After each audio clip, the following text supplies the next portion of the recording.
Welcome, Mandeep. I'm very happy to have you here. You are a global thinker and author of The Values Compass, traveled to over 150 countries, and you reveal how values shape our world and can guide our life.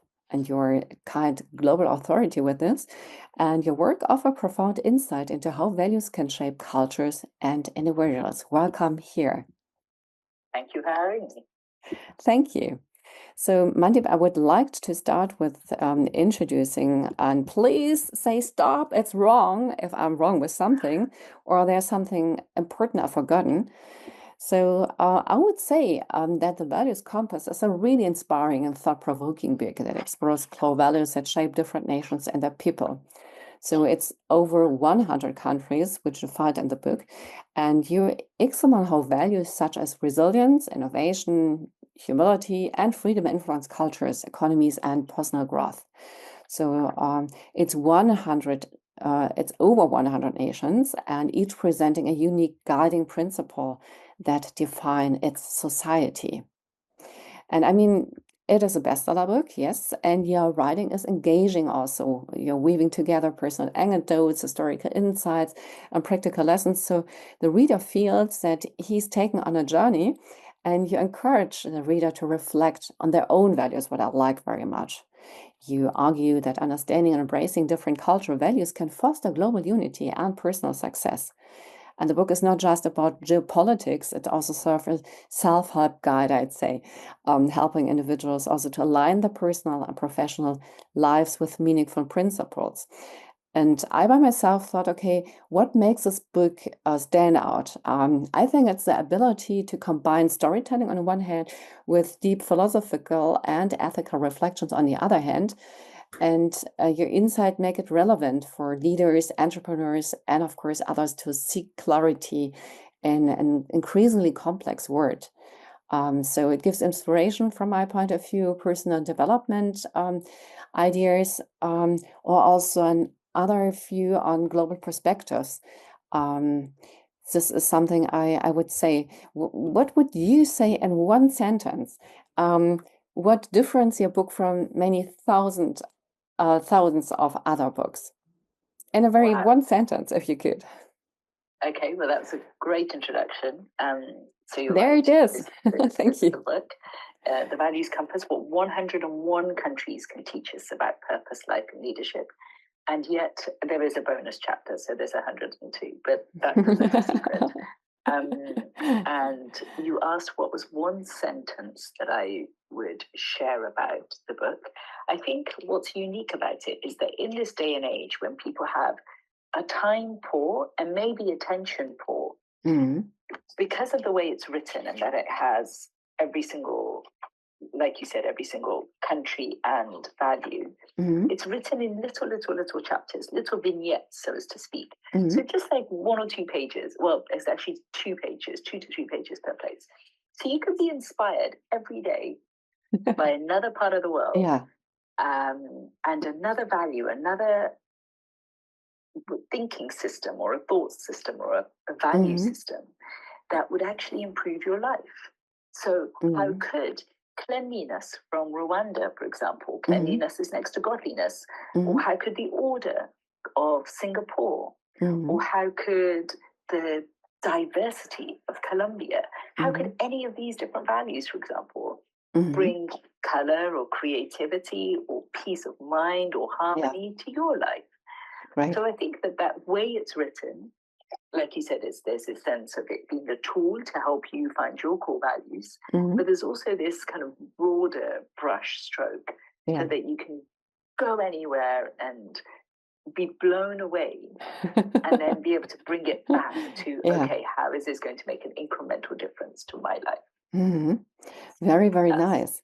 And I mean, it would be, I think, also a nice thing to really say each evening I read just one chapter and I mark it on a small globe to, in the end, I have the 102 and can drive my own the rest of the countries and see what philosophical insights I can add to this world's view on which you gave us, right? That would be really, that's a very novel way and beautiful way of being able to do it. Mandeep, you have a really interesting life on your own. You're coming from a Sikh family, and you're also living this tradition in a way of your habits of being open to other people, but also how you treat people in the end when you are asking them, when you are talking to them. This is special. And besides this, you are an international journalist, as I know. You are a speaker. You are also an expert in global values and leadership. So you traveled the world. You hold a degree from the University of Cambridge, London School of Economics, and Harvard Business School. So also with your learnings, you traveled the world a bit. And your early career included work with the United Nations, the European Commissions, and various media outlets such as BBC, CNBC, and Reuters. And born into an Indian family in UK, you developed an early curiosity about cultural diversity and human values. I think we can say it like this, right? And your passion for storytelling and global development led you to explore the core principles that drive societies worldwide. So you have worked extensively in the fields of international diplomacy, business ethics, and leadership development. Do you want to share um, a time, yeah, of your professional life, or maybe your current one, where you would say that this book is also something where you can use it, or where it helps you, or the people around you? That's really interesting. Just one thing. I actually got a place at the University of Oxford, not Cambridge. Oh, okay, thank you. Right, right. You said what?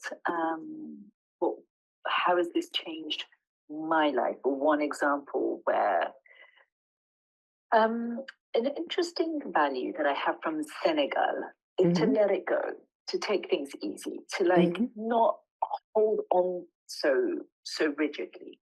And I remember being really struck by how Senegalese people, I mean, I remember there's this often one would have more than one wife, like a male would have, 2 wives or 3 wives or 4 wives. It wasn't such a big deal in their culture. And I remember asking the second wife or the third wife, how is it?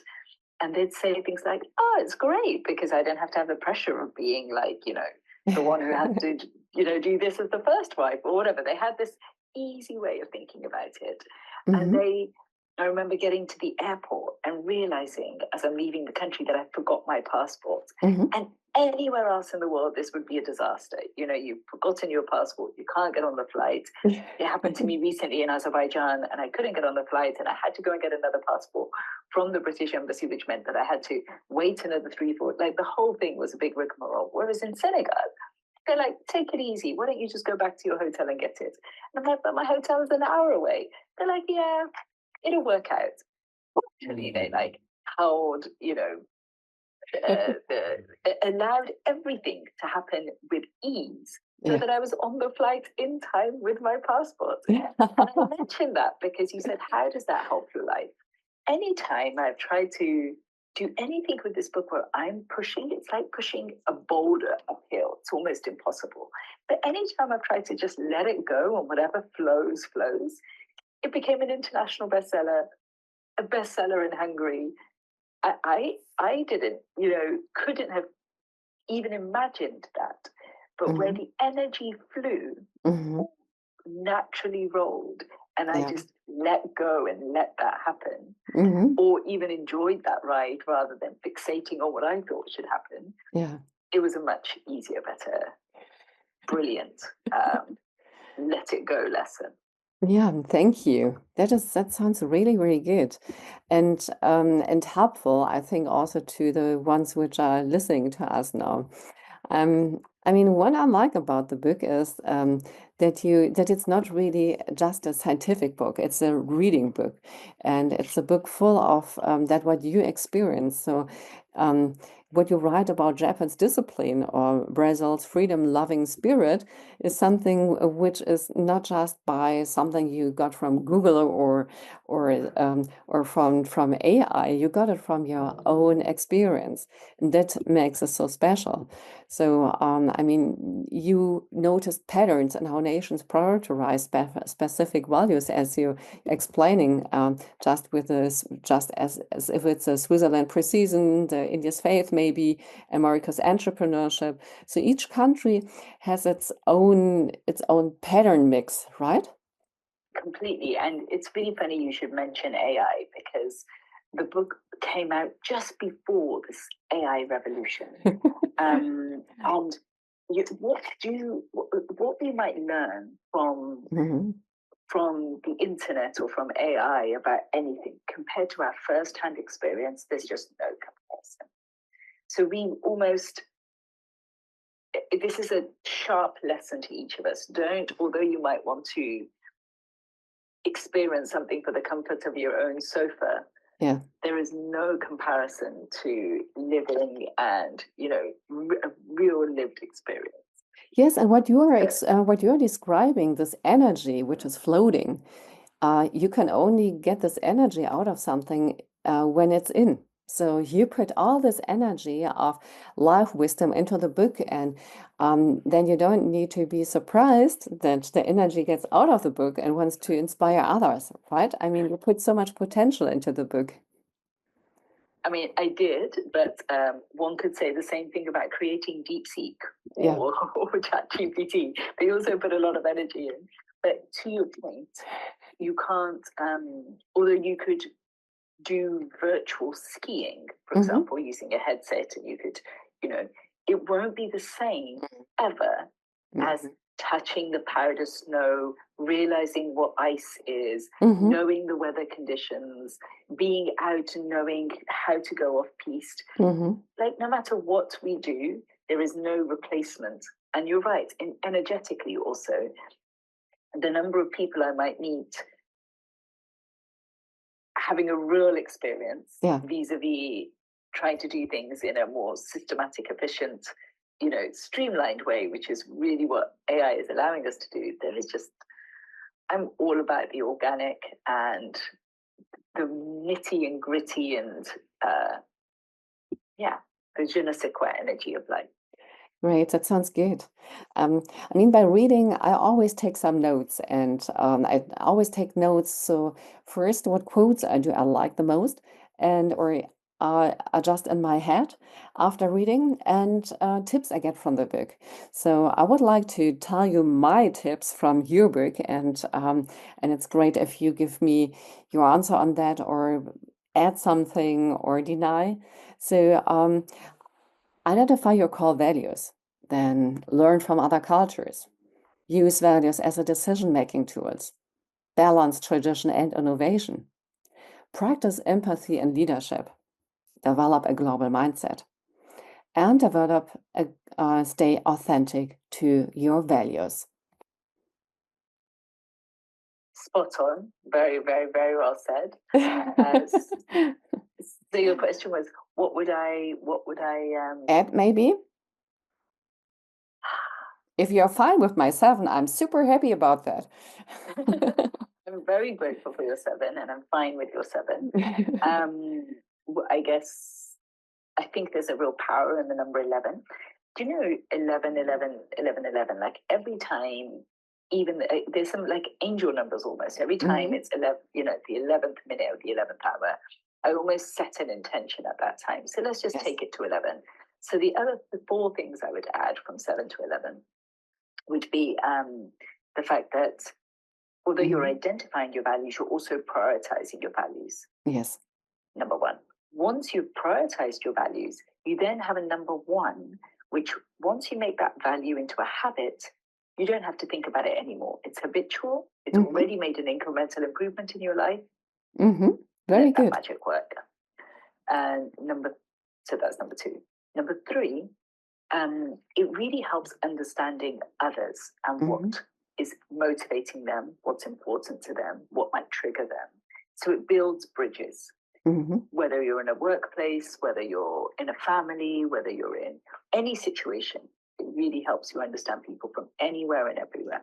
And number 4, it gives you a sense of, it truly is your compass, your guide, your navigational guide, so that for whatever period you specify, whether it's this year, whether it's the next 5 years, whether it's until you decide what that period is, It helps you make decisions in a much more efficient, streamlined, effective way, so that you're not having to do the recalculation every single time, and you already have identified what's important for this period of time. And it brings a greater ease and harmony into your life. Very good. Very, very nice. I like that. So we've taken 7 to 11. So at the end of our podcast, I would like you to choose a chapter. And you told me before we talked about it, no, you have to choose a chapter. So, okay. Okay. Yes. So I will do, and it's hard to choose because I would like to have answers to many questions I have about people I'm working with, and I'm working in a very international environment. So I think I take the Germans because it's the country I mostly live in. Okay. So the value of Germany is introspection. And it's very interesting because I feel as though Germany is almost unique in how it has taken its history and written it on the pavement. You know, there are places in Berlin where you see. Maybe I should take a little quote from this chapter. Yes, that would be great. And then explain it. Okay. When walking down the streets of a German town or city, take a moment to look down. There's a good chance that you will encounter a stumbling stone, a brass plaque where a cobblestone used to be, with a name, date of birth, date and place of death. You might not realize it while rushing to your next destination, but you have just stepped on what's one of the world's largest memorial to the Holocaust. One of the 60,000 plaques that Berlin has cemented across Europe in a project to commemorate those murdered by the Nazis. The Zollverein are not universally popular, and in Munich there's a local authority ban on them, but part of the national fabric they have become, and they represent something fundamental about modern Germany, and that's the importance of introspection in coming to terms with one's past and forging a new national identity in the face of that traumatic aftermath of the war. And so the German word, which I'm not going to be able to say properly, I can't even say it, has loosely translated into overcoming the past.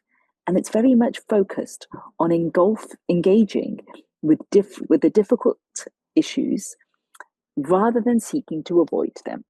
So Germany's urge is not to excuse or to turn away from what happened, but expose oneself to it and to question it and to ask what can be learned.